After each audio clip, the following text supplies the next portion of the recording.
Jannik og hans gode skib Nordlyset forlod Danmark for snart 2 år siden for at tage på jordomsejling. De har på nuværende tidspunkt sejlet ca. 20.000 sømil og er nået om på den anden side af jorden, nemlig Australien. Det her er beretningen om, hvordan det er at sejle rundt langt væk hjemmefra, men i høj grad også om en anderledes hverdag, hvor alt foregår i fællesskab. Vi tager jer med på vores eventyr og deler både opture og nedture.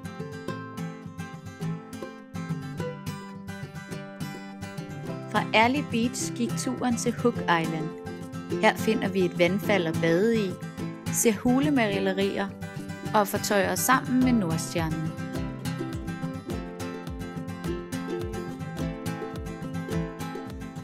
Her får de nye gæster lov til at prøve at sætte sejl på deres første sejlads. Og Frida tager rettet for første gang.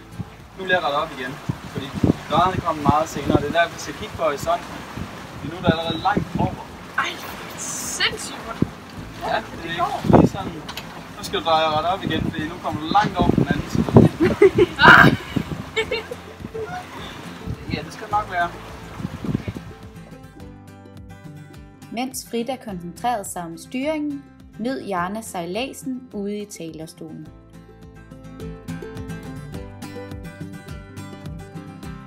Da vi ankom til Butterfly Bay på Hook Island, greb vi en mooring. Men mooringer har det med at drille, når strømmen ikke er stærk nok. Vi besluttede derfor at binde os sammen med Nordstjernen, da vi på den måde kunne strække mooringerne ud, så de ikke bankede ind i siden af bådene. Samtidig var det en oplagt mulighed for at bruge noget tid sammen med Nordstjernen. Det virker! Vi prøver her med hver vores gummibåd at hive bagenderne af bådene sammen. At binde os sammen viste sig at være et større projekt end først antaget.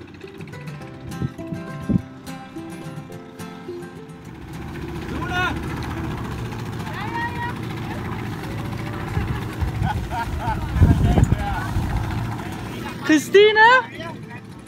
Okay, nu skal jeg lige på, at vi ikke rammer hinanden. Er I klar til at stå fra? Fat i hinanden, fat i hinanden. Jeg skal lige have en hånd mere her. Og nej, vi skal faktisk til den anden side. Vi skal finde dig på bagbord. Vi tog et tovværk fra Nordstjernen og satte op på vores spil, så vi på den måde kunne trække bådene tættere på hinanden.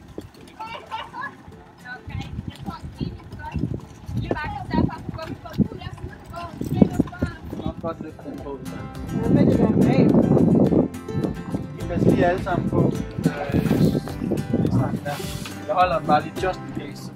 Vi placerede med vilje en gummibåd mellem de to både, så de ikke ville støde på hinanden, inden vi havde sat finter fast. Derudover stod der flere personer klar i akten for at sørge for, at solcellerne ikke skulle ramme hinanden. Det kan ikke spænde mere, den er... Hvad gør vi lige, når den her snor, den når sin ende? Det gør den jo lige om lidt. Jamen det er det. Astrid, vil du ikke tage, eller Frida, tage et ekstra stykke tovværk? Sune. Vi skal have den her op på en klampe op foran. Ja, okay, Sune, hvis du kan få den der snor, ja, den der. Hvis du kan få den udenom klister op i staven, så kan vi trække hinanden. Ja, så. Ja. Kom så. Og så bare hurtigt op i staven med den.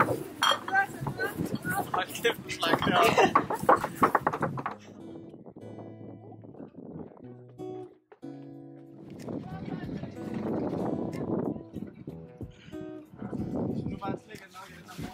Jamen, jeg tror, det er fint nu. Bare hold den der.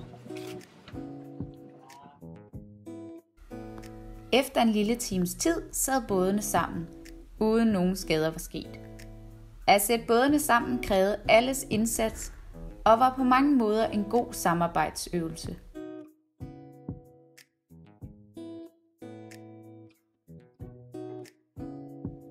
Ved Butterfly Bay kunne vi dykke direkte fra båden, da vi lå tæt ved koralrev. Inden et dyk vasker vi altid vores dykkerbriller i opvaskesæbe, da det er et godt trick, så de ikke dukker under vand.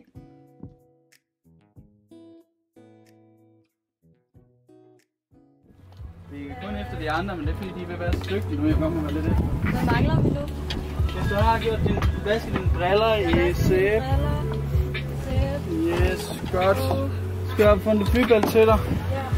Ja, det er så tungt. Her prøver Diana at hoppe i fra båden med alt sit udstyr på for første gang. Hånd på masken og den, og så her. Jeg synes faktisk, det er lidt højere. Stort skridt ud, så det kan man gøre.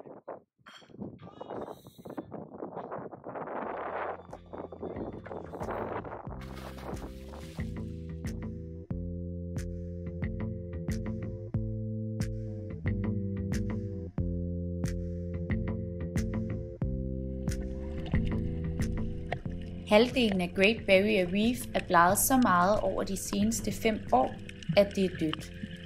Blegningen af koraller sker, når havtemperaturerne stiger grundet klimaforandringer. Korallerne bliver stresset af varmen og udskiller de alger, der giver dem deres karakteristiske farver. Det betyder desværre, at korallerne er afbleget mange af de steder, vi besøger.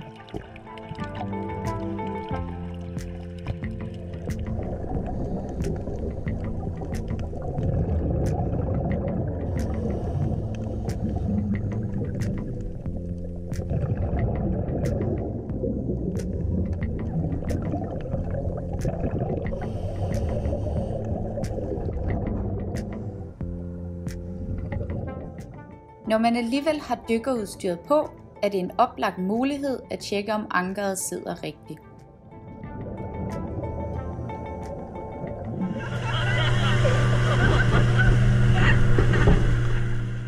På Hook Island tog vi på tur sammen med Nordstjernen.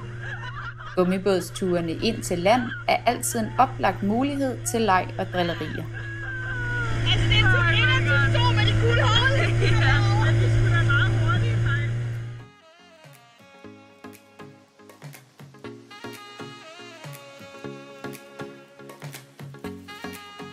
Første stop på turen var hulemalerier. Hulemalerierne er over 1000 år gamle og er lavet af aboriginals fra en Ngao-stamme. Der er stor tvivl om, hvad malerierne forestiller, men nogen mener, at det er blæksprutter.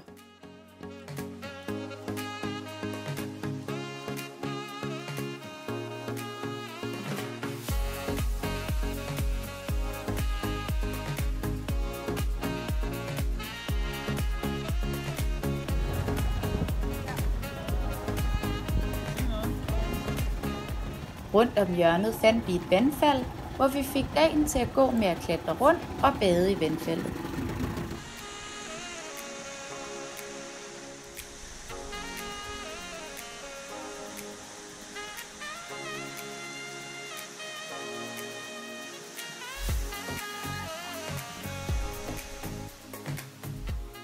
Vandfaldet har tidligere været ferskvandskilde for Ngao-folket.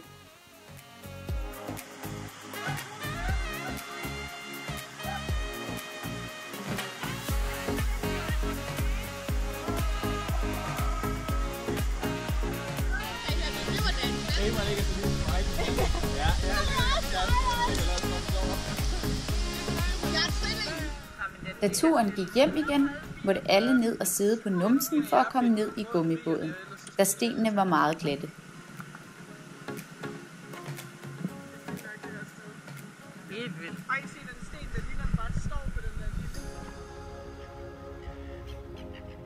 Efter nogle dejlige dage på Hook Island, satte vi kursen mod Hook Reef sammen med 5 andre både, som vi havde mødt tidligere.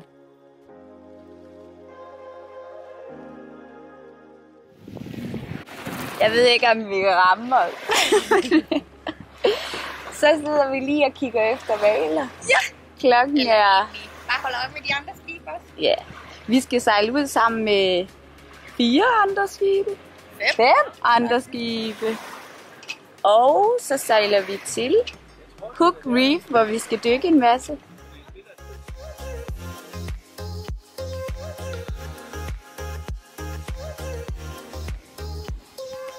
Man kan se pukkelhvaler langs Australiens kyst i nogle bestemte måneder, da de er migrerende hvaler, hvilket betyder, at de flytter sig i løbet af året.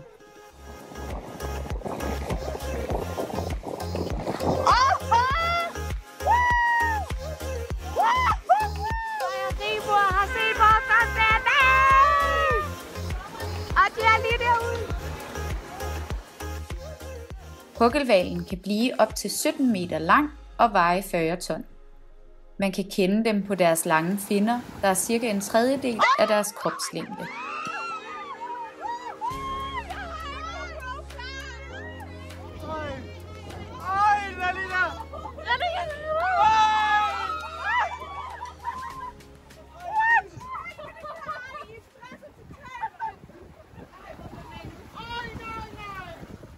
Følg med i næste episode, hvor vi besøger Hook Reef. Hook Reef ligger under havets overflade, og der er ingen land i nærheden. Vi smider ankeret mellem boomies, efter at være sejlet mellem 2 revvægge. Vi ligger sammen med en flok andre både, som vi har fulgtes med i lidt tid. På Hook Reef bliver der rig mulighed for snorkling, harpunering og masser af andet vandleg.